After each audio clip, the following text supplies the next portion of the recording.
É sabido, né? É um dado, né, de realidade, é um fato da vida, né, que o erro, né, de uma pessoa, né, com dolo ou sem dolo pode acarretar uma série de prejuízos, né, que outras gerações até darão, né, alguns prejuízos até Uhum. letais.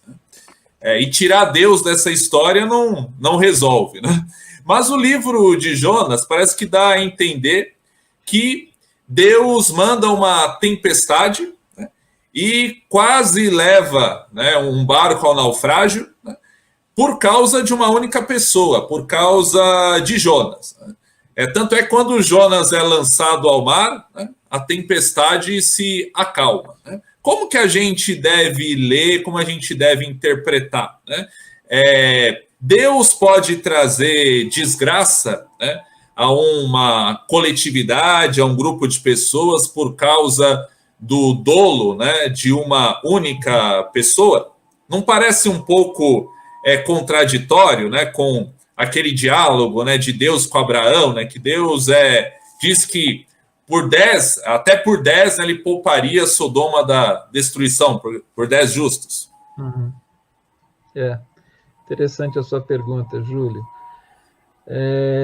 De fato, o livro de Jonas ele tem uma característica que chama atenção, né? Uma de tantas outras, que é o fato que o texto diz que Deus enviou o profeta, que não foi, mas depois acaba indo, enviou o vento, que virou uma tempestade, enviou o peixe para engolir Jonas, depois diz que enviou o peixe para vomitar Jonas, depois fez crescer uma árvore para fazer sombra para Jonas, e depois mandou um bicho para comer a árvore.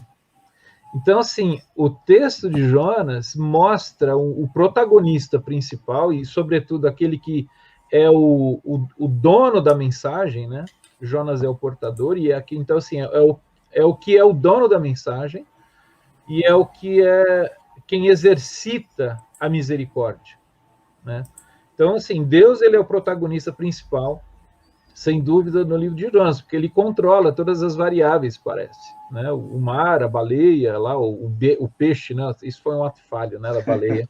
Uhum. Mas o peixe, o grande peixe, a planta, o verme e tudo mais. E o Jonas está na mão dele.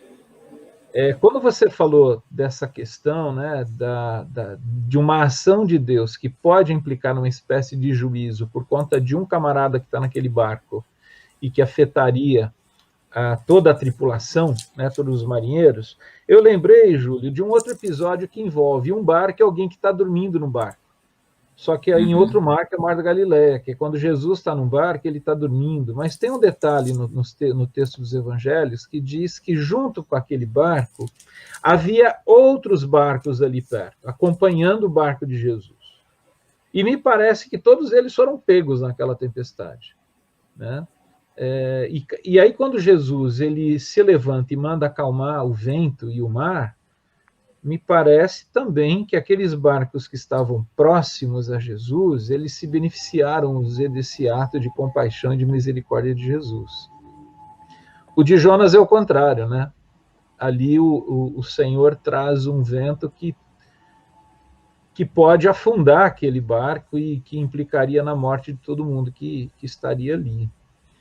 Eu confesso que isso é uma questão muito espinhosa, porque a gente encontra em determinados momentos no Antigo Testamento, né, na Bíblia hebraica, sobretudo, essa relação de consequência de alguém que comete uma falha, que comete um erro e que, por conta desse, ele traz implicações.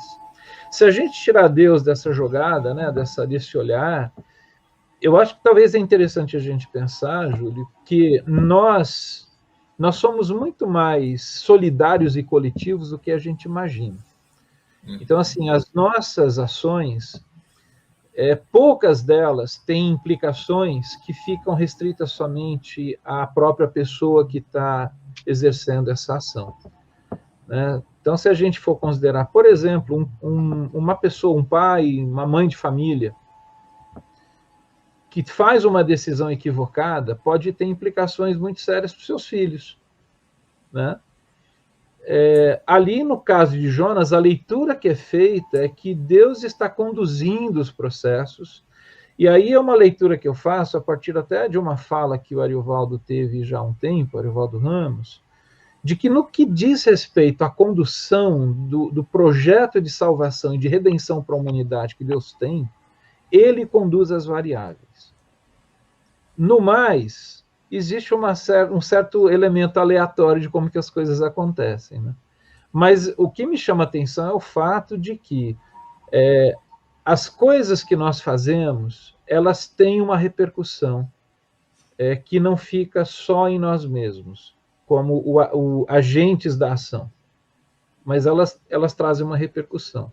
Ali, no caso, me parece que há esse fator de que Deus ele está movendo algumas questões para que acontecimentos surjam, mas me parece que ele tem um propósito, mesmo em relação àquele barco, aqueles marinheiros, no sentido de que Jonas chegue aonde ele quer que Jonas esteja, que é Nínive, né? Então há esse controle. Mas eu prefiro pensar de outra maneira que questões que nós vivemos no âmbito coletivo, muitas vezes são consequências de decisões de uma só pessoa.